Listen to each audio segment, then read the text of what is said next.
squeeze your hand into a fist as hard as you can right now. If you're a man and that squeeze would read under 27 kilograms on a hand dynamometer, or a woman under 16, you've just hit the same cutoff doctors use to diagnose age-related muscle loss. And across a study that followed older adults in 28 different countries, the people with the weakest grip had roughly double the risk of dying early compared to their strongest. Today, the real test, what your number actually means, and the 4-week protocol that rebuilds it, no gym required.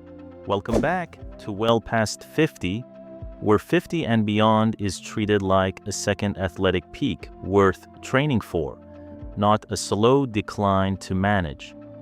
I'm not a doctor, and everything in this video is backed by real, cited research.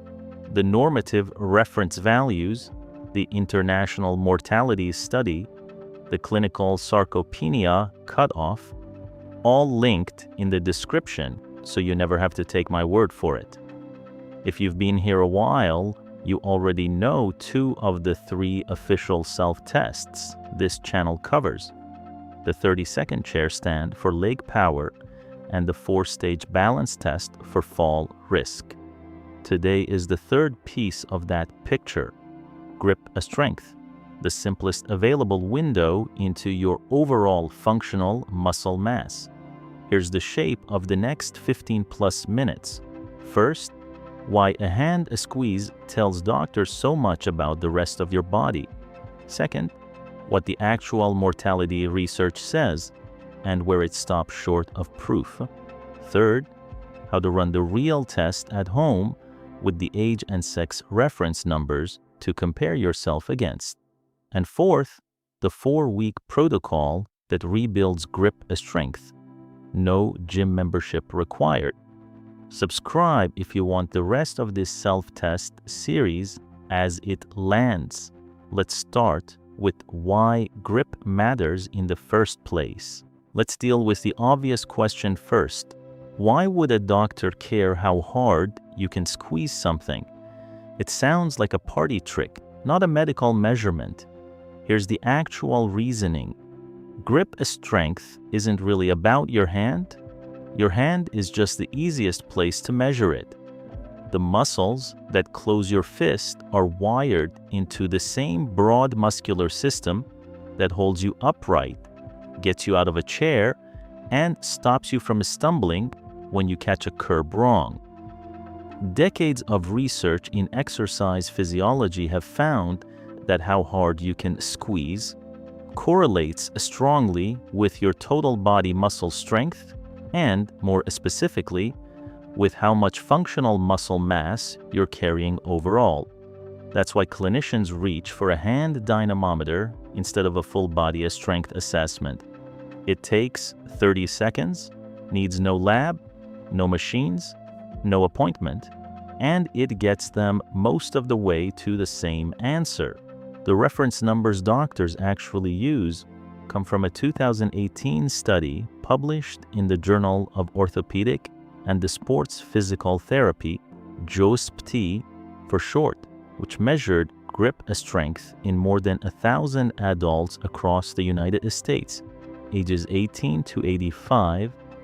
That study is the source of the normative values used clinically across the country today. The numbers a physical therapist or physician compares your result against when they want to know if your grip, and by extension, your functional muscle mass, is where it should be for your age and sex, or falling behind it. So when we talk about grip strength for the rest of this video, we're not talking about jar lids. We're talking about a fast, cheap, remarkably well-validated proxy for how much usable muscle you're carrying into your 50s, 60s, and 70s. And as you're about to see, what that number is associated with going forward. Now, the part from the hook, the actual mortality research, and I want to be precise about what it does and doesn't show. The study is a large international cohort published in Age and Aging, the Journal of the British and Irish Geriatrics Societies, and it followed older adults across 28 different countries, tracking grip strength against all-cause mortality and cancer mortality specifically. Across that pooled international data, the pattern held up again and again. People in the weakest grip strength group had roughly double the risk of dying during the study period compared to people in the strongest group. A big enough gap and consistent enough across that many countries and health systems that researchers treat grip strength as one of the more reliable, simple predictors available in aging research. And this isn't a lone finding. A separate, independent study, the CORA age study run in Germany, looked specifically at whether that grip strength and mortality link holds up the same way for men and women, confirming the association, while also mapping out real differences by gender in exactly how strongly it applies. Two separate research groups, two separate populations, pointing at the same underlying relationship. That's also where the specific number in the hook comes from. The European Working Group on Sarcopenia in older people, EWGSOP2.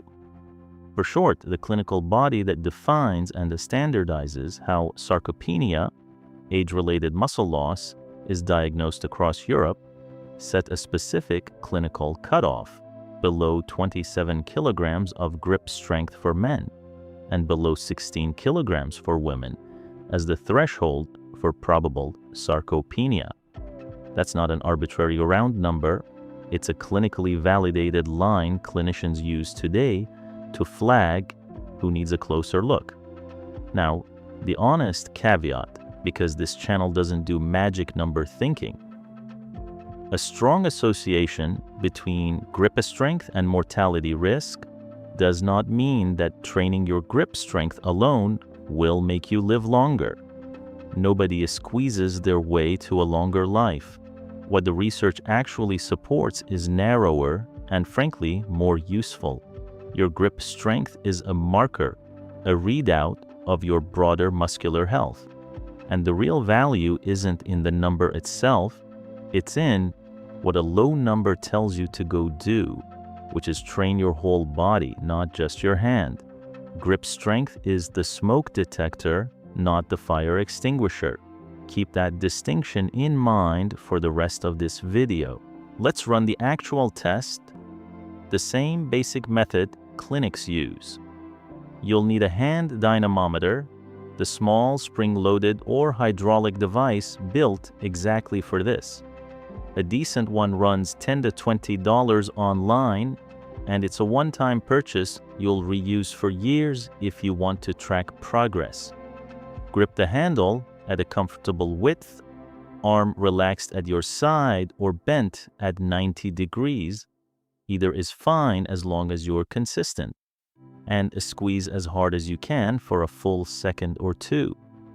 Do 3 attempts on each hand, resting briefly between squeezes, and record the single highest reading per hand. That highest number, not the average, is what you compare against the reference values, because that's how the original research measured it too. Here's what to compare it against: the actual age stratified norms from that JOSPT reference study for men specifically. Right hand, adults 65 to 69 average around 41.5 kilograms, 70 to 74 around 38.2, and by the late 70s that average drops to roughly 32 kilograms. You'll see this exact breakdown on screen now. Treat it as a benchmark for your specific age bracket, not a pass-fail test against a 20-year-old's number, which is a mistake we'll come back to later in this video. Don't have a dynamometer and don't want to order one before trying this today? There's a genuinely useful substitute, the farmer's carry. Pick up 2 bags, jugs, or dumbbells of a moderate weight, heavy enough that holding them is real work, not effortless, and simply walk while carrying them, timing how long your grip holds out before you have to set them down or your form breaks down. If that number comes in under 30 seconds, that's a real practical signal that your grip endurance specifically needs attention, even without a precise kilogram figure attached to it. It's not as clinically exact as the dynamometer test, but it tells you the same basic thing, where you stand today, without guessing. Now the fix: 3 movements 2 to 3 times a week. Nothing that requires a gym membership. Movement 1, the dead hang. Find a pull-up bar, a sturdy branch, or even a playground bar. Anything you can hang your full body weight from safely. Grip it, let your feet leave the ground, and simply hang, keeping your shoulders active rather than fully collapsed. Start wherever you actually are, even if that's 10 to 15 seconds, and build toward 30 to 45 seconds over the coming weeks. This is about as direct a grip strength exercise as exists. Your hands are doing the one job of holding your entire body weight. Movement 2, the farmer's carry, the same movement you may have just used as a test. Pick up a pair of moderately heavy bags, dumbbells, or even loaded grocery bags and walk 30 to 40 meters, roughly the length of a few parking spaces, for 3 sets, resting a minute or 2 between each. This builds grip endurance under real functional load, the kind you actually use carrying groceries or luggage. Movement 3, the squeeze. Take a rolled up towel or a tennis ball and do 3 sets of 10 squeezes per hand, holding each squeeze for a full 3 seconds before releasing. This is the most joint-friendly of the 3, and a good entry point if the dead hang feels like too much too soon. On progression, start light in week 1. Shorter holds, lighter carries, focus on clean form over effort. By week 4, you're aiming for the fuller version of each movement. The longer dead hang, the heavier farmer's carry, the full squeeze protocol, built up gradually rather than jumping straight to the hardest version on day 1, which is how people get sore, discouraged, or hurt. One genuinely encouraging note to close this section: grip strength tends to respond faster than most other strength gains, often within weeks rather than months. That's not because your muscle fibers are growing unusually fast. It's because a meaningful part of early grip gains comes from your nervous system, getting better at recruiting the muscle you already have, what exercise scientists call neuromuscular recruitment, rather than needing to build new muscle tissue from scratch first. In plain terms, your body already knows how to grip harder. It just needs practice reactivating that skill efficiently. That's exactly why a focused 4-week block can move the needle on a number that took years to slide. 3 mistakes worth naming before you go try this. First, treating grip strength as the goal itself rather than the marker it actually is. If you only ever squeeze a towel and ignore the rest of your body, you're training the smoke detector and ignoring the fire. Grip work belongs alongside general strength training, not instead of it. Second, pushing through real joint pain. A little forearm fatigue during a dead hang is normal. A sharp pain in your wrist is not. If that happens, stop. And if it doesn't resolve quickly, get it checked by a physical therapist before continuing. This protocol is not worth an injury. And third, the comparison trap. Measuring yourself against some generic number you saw online or against what you could grip at 30 instead of the actual age and sex-specific reference values covered earlier in this video. Your target is your own bracket tracked over your own 4 weeks, not somebody else's decade. Let's lock it in. The test: a hand dynamometer, 3 squeezes per hand, keep your best, or the farmer's carry if you don't have one yet.